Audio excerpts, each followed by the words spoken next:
God bless America. Hello, everybody. I am the Talk Radio Protege. This is the Protege program.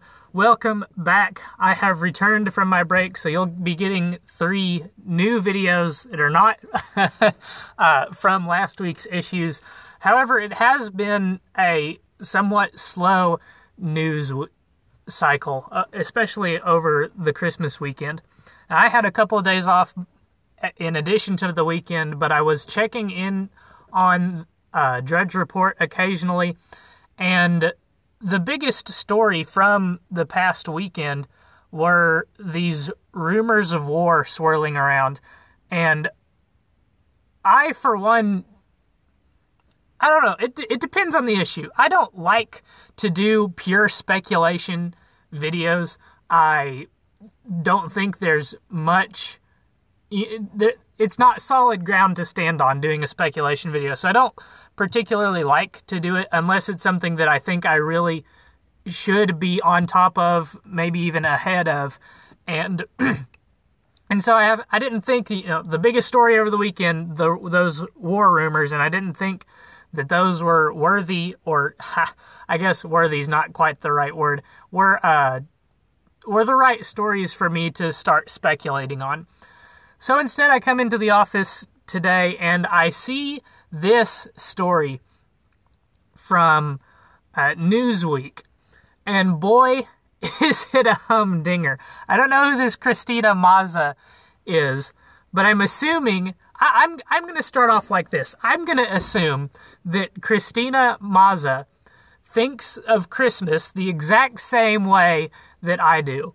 And that is that Christmas is a American holiday. It's a celebration of kindness, of generosity, of family ties, of friendship. It is a celebration of giving. It's not only a Christian holiday, especially with modern consumerism being intertwined in the Christmas holiday, but there is a Christian tint to it. Much the same way as tinting a window doesn't mean you don't have a window anymore. The Christian tint to an American holiday doesn't mean it's not an American holiday. It doesn't mean that all Americans shouldn't be able to celebrate Christmas. And that's the holiday that we're in the season of this weekend, is Christmas. So let's see what Cristina Maza thinks of Trump, quote-unquote, stealing Christmas to promote white nationalism. President Trump wants Americans to think he reinvented Christmas. Now, has Trump ever said that he reinvented Christmas? What does it mean to reinvent something, first of all? Because I've heard we hear the phrase reinvent the wheel, and that tends to get used when you're talking about solving a problem. If the problem is I should have thought of this one ahead of time, but if the problem is something that a solution already exists for, then there's no need to reinvent the wheel. You just use the existing solution. That's what reinvent the wheel means. So what could reinvent Christmas mean? Well, that would mean that there's a holiday in this time of year that exists, and to reinvent it would mean to make a brand new Christmas holiday and call it...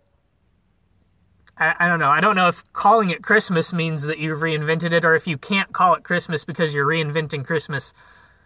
But it would mean replacing, or, there's a holiday that exists, and so we're building a new holiday to celebrate the thing that already exists. That's what reinventing Christmas would seem to mean to me.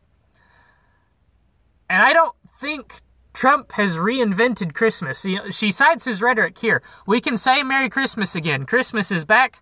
Better and bigger than ever before. Now, bigger and better than ever before is just a Trump-ism. Everything that Trump has done is the best and the biggest and huge.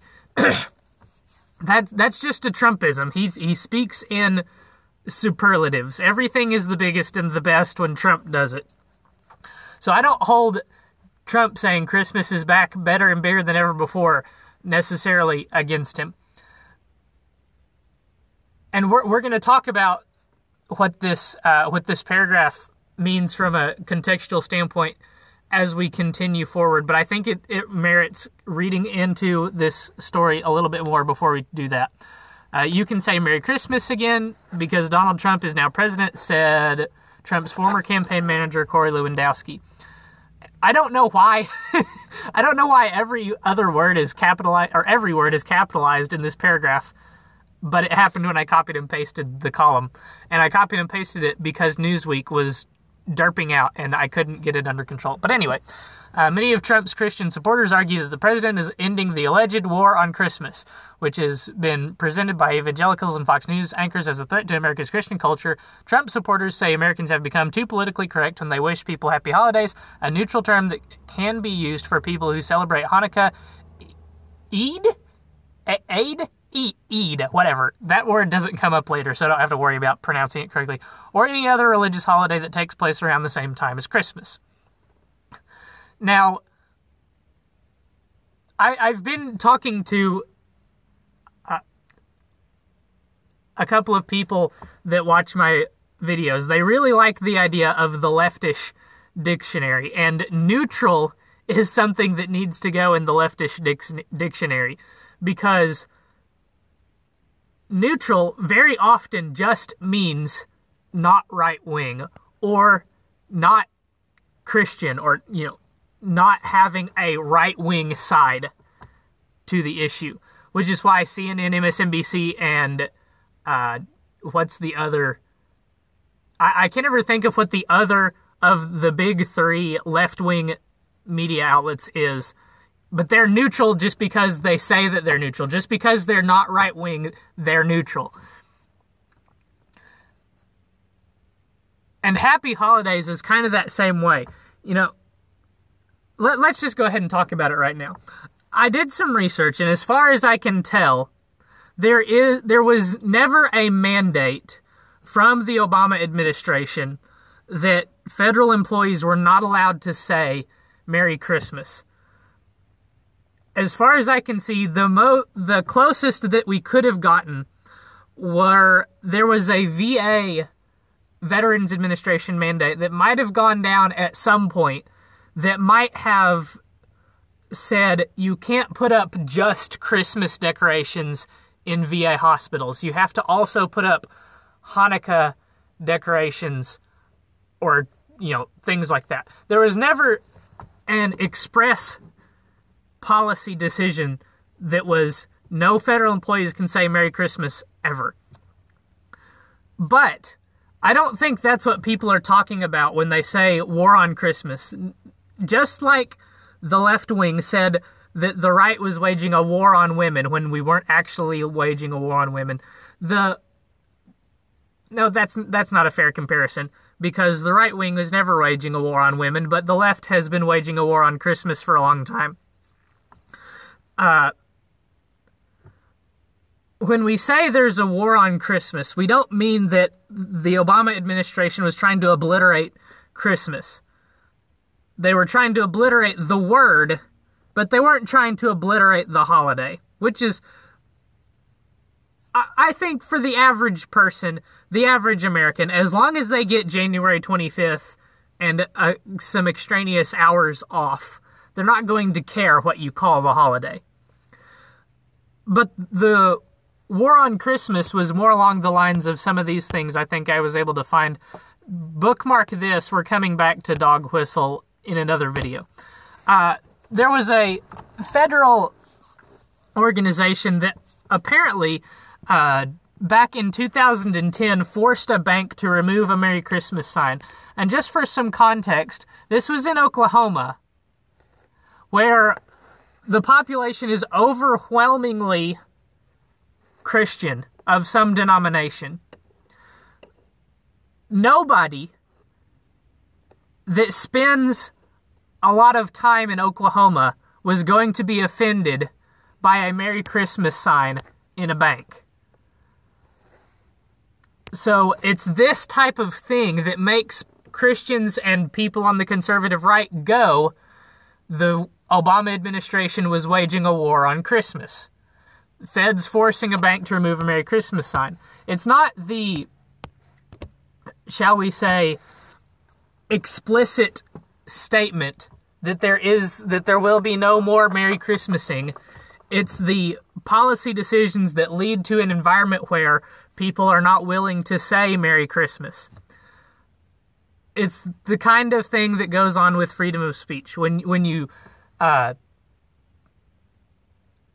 create an environment where people are not comfortable in saying or doing certain things. It's like rape culture. For any of you leftists out there listening, the war on Christmas is like rape culture. We created an environment, or we had an environment in the past administration where especially federal employees were highly discouraged from expressing celebrations of Christmas. Not necessarily from celebrating the winter solstice, but definitely from celebrating Christmas. That's the war on Christmas. Very much like how rape culture means that women exist in an environment where they can't report rape because people are going to blame them, people aren't going to believe them. That's the war on Christmas. Now that we've explained that, let's get into the real madness of this column.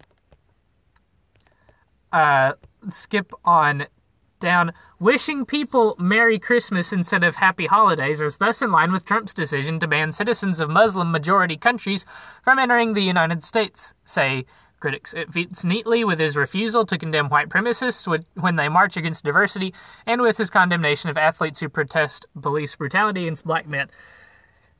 Newsflash, that entire paragraph is fake news. I know, allegedly fake news is the most annoying phrase, or one of the most annoying phrases of 2017, but as long as it's true, I'm going to use it. That whole paragraph is fake news. Trump's decision to ban citizens from Muslim-majority countries is actually Trump's executive order, which is constitutional under the law of the United States of America, to ban immigrants from high terrorism concentration countries. It wasn't a Muslim ban. The words Muslim ban is fake news, because if it was a Muslim ban, we would have banned people from all across the Muslim world, and we would have allowed immigrants to come in that were not Muslim, which we didn't do. All of the countries that were targeted for the travel ban were terrorist hotspots, and all travelers from those countries were barred entry to the United States by the code. I don't think it actually ever got implemented. But anyway, fake Muslim ban equals fake news. It fits neatly with his refusal to condemn white supremacists when they march against diversity. Again, fake news. Trump did condemn the white supremacists. He did say they were terrible people. He did say that that event was a tragedy. And he was even more generous than it. I think that even the more hard right-wingers would have been, because Trump said there were nice people, there were very good people in the Antifa, aka the communist bloc of protesters. So that sentence is fake news. His condemnation of athletes who protest police brutality against black men. Trump, to my knowledge, didn't comment on Kneelgate until it was bigger than Colin Kaepernick, which was not until the current football season. Just FYI. If that's incorrect, let me know. But to my memory, Trump did not comment on Kneelgate until Colin Kaepernick, until it was bigger than Kaepernick, which was this football season. And players began to kneel this season, not because of anything that Kaepernick wanted, which Kaepernick was allegedly kneeling because of the police brutality stuff. The football players that knelt this season knelt because Kaepernick was out of the NFL, which has nothing to do with police brutality. Whether or not it actually does exist against black men, The NFL was not kneeling because of police brutality against black men or any other race of men. So that whole paragraph is fake news. Moving on. With this in mind, the flagrant war on Christmas is exclusionary politics in its most flagrant. Question. Who is not allowed to celebrate Christmas? Who is not allowed to celebrate Christmas? Who's not allowed to say Merry Christmas? In the Obama administration, you weren't allowed to say Merry Christmas, and that means that the people that wanted to say Merry Christmas weren't allowed to say Merry Christmas. Nobody that doesn't want to say Merry Christmas is going to feel put upon by not being allowed to say Merry Christmas. So exclusionary politics is saying, you there, who believe that Christmas is a religious event, you're not allowed to celebrate your religious beliefs. That's exclusionary.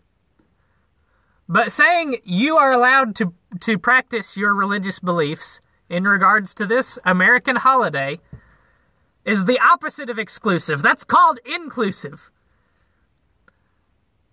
Because, as I said, Christmas is an American holiday. It does have a Christian tint to it. But Americans of all stripes and all colors get to practice Christmas. And then we get to Mr. Richard King. And this is going to be the topic of tomorrow's video. Tomorrow we're going to talk about dog whistling to a much greater extent than we are here. But Richard King can hear the dog whistle of Merry Christmas. Now, I do have the definition for dog whistle pulled up. Let's just go ahead and go look at that while we're talking about it. What's a dog whistle? Well, according to the Google Dictionary, read that second definition there, because that's what we're talking about. A subtly aimed political message which is intended for and can only be understood by a particular group. By this definition, there are no dog whistles. By the definition put forward by the Google Dictionary, there is no such thing as a dog whistle. And I say there's no such thing as a dog whistle because, number one, if it's only meant to be understood by the supporters of the dog whistle, then people that say they can hear the dog whistle can't. They're saying they can hear the dog whistle because they want there to be a dog whistle. And the people that are supposed to be able to hear the dog whistle will never admit to being able to hear the dog whistle. Ergo, if Google has it right, there's no such thing as political dog whistling. But Richard King, based on his understanding of Merry Christmas as a dog whistle, must not be a Trump supporter. Because he would never say these things about Merry Christmas if he wanted Trump to succeed. By saying the things that Richard King is about to say about Merry Christmas, he can't be a Trump supporter. It does not appear to be intolerant or extreme, but to attentive audiences, it speaks volumes about identity and belonging, who and what, are fully American. Now, if Richard King hears Merry Christmas and thinks, I'm not allowed to be an American, then Trump's dog whistle is the worst dog whistle. Because it doesn't cultivate a broader base of support, it alienates individuals like Richard King, and it doesn't communicate to his intended audience, which is his supporters, what he wants it to communicate. Because I guarantee you that Trump supporters don't hear Merry Christmas and think black people, Muslims, Jews, and non-whites are not allowed to be Americans. I guarantee you. As one of them, I hope I would prove as an example.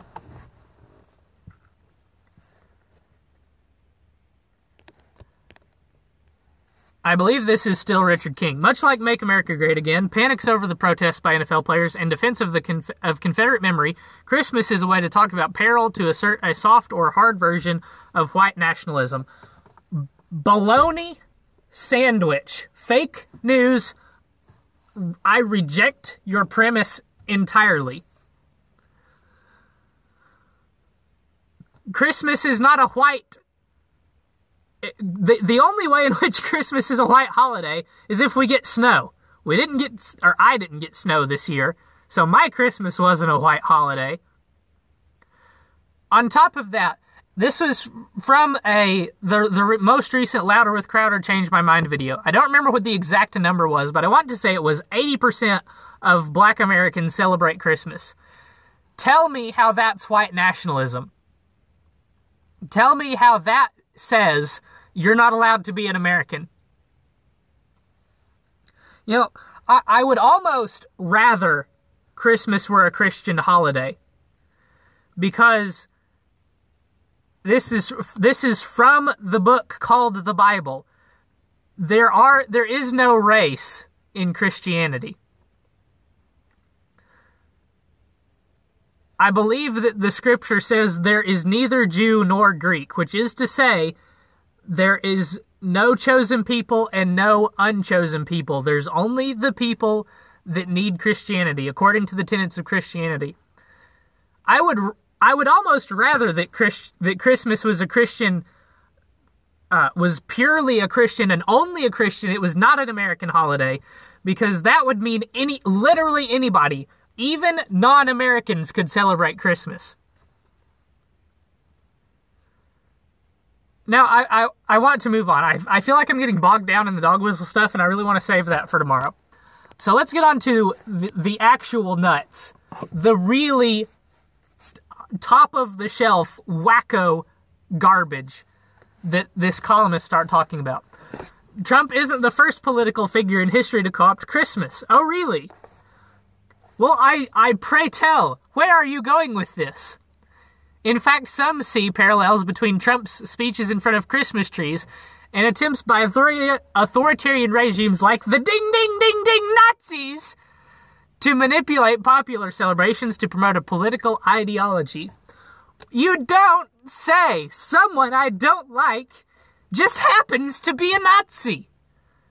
Well, gee whiz. Tell me more about it. You know, there was, there's video. I didn't get it because I thought I wasn't going to talk about it. Now I wish I had it. There's video of Obama in front of a Christmas tree saying Merry Christmas. Oh my gosh, Mabel, Obama's a Nazi! By weaponizing Christmas in this way, Trump is bringing a dangerous tradition of politicizing religious holidays into the United States, experts say. Time out. Hold the phone. Stop the tape. This is fake. That last sentence in particular is fake news. And I'll tell you why. Because the right, in general, is a reactionary political wing. If you have never thought about it that way and the light bulb just turned on, then you understand exactly what I'm saying. If you're not seeing the light bulb, let me explain it this way. You know, it seems like, looking back through history, everything that the right wing does is in response to something that the left wing has done. You know, the Tea Party, you go all the way back to the Boston Harbor. The Tea Party was in response to new taxes that were levied against the colonies by the English government, the Crown. It was a reaction. It was a response. The part of the response was writing a letter to the Crown, to Parliament,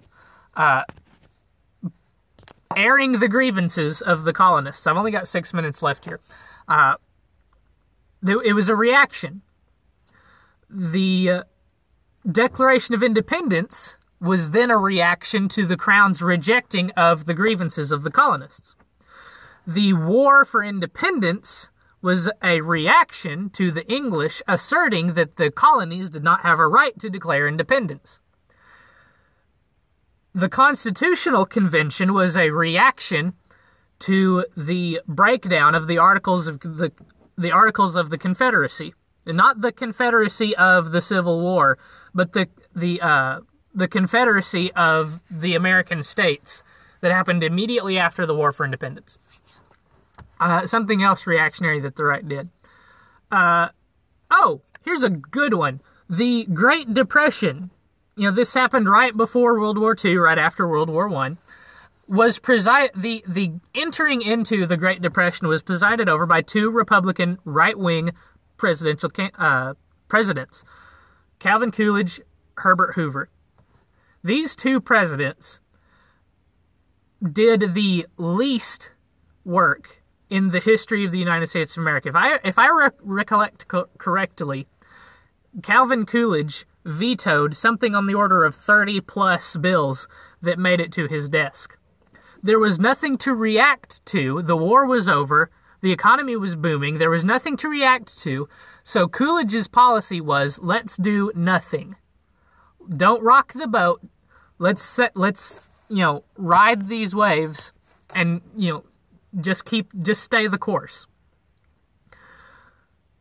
So when Trump says, you can say Merry Christmas again, it must have been in reaction to something. What possibly could it have been a reaction to? I'll give you a hint. There was a president that came before Trump who made multiculturalism federal policy. Not explicitly, but implicitly. And part of that multiculturalism was quashing Christmas.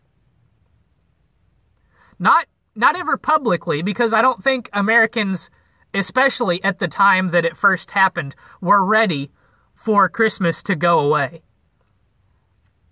But as the Obama administration carried on, it became more and more overt that Christmas was no longer going to be a word accepted in the federal lexicon. In response, Trump says, we're bringing back Christmas bigger and better than ever. Now, I catch grief from my wife all the time, and I don't feel poorly about this. I understand it, because I like to say, well, look at the political subtext in this scene of name a movie, name a TV show, name a song, and I'll point out the political subtext, and she'll say, why do you have to do that? Why do you have to politicize everything? And my defense is, I didn't politicize it, the left did. I'm just pointing it out. It sounds like the social justice warriorism of everything is racist, everything is sexist, everything is homophobic, and you have to point it all out. Except it's politicization. It's real politicization that you can point to, concrete stuff that you can point to and say, look here, this is where Obama politicized Christmas. This is where Obama politicized the war in Iraq. This is where Obama politicized American foreign policy and the American interest abroad. Here's where it all happened. Now, it's obvious that I'm not going to make it through all of this. So let me just say, the comparing Trump to Hitler and Nazis rag is old, it's worn out. Everything has been Nazi since November 8th, 2016. We're getting tired of it. You're not doing yourself any favors. When you write an article with the headline, with the words Trump and Nazi, or Trump and Hitler, or Trump and white supremacy, or Trump and fascism in the same sentence, you turn off a lot of your audience. This is just the case because people are sick and tired of everyone I disagree with is a Nazi. I have so much more that I want to say on this subject, but I think I can safely save it all for the dog whistling video that's coming soon. I'm thinking about it tomorrow. I'm thinking about it for Monday. It's probably going to end up being Monday because I think it can be something that can be talked about without the timeline of the news being involved. So make sure that you subscribe and hit the bell for notifications so that you don't miss that video. It's coming soon. You won't want to miss it. It's going to be important. Also, if you like this video, leave a like. Let me know what your thoughts are in the comments. Come back next time. We'll be talking about whatever the big news story is of tomorrow. Until then, good night and God bless.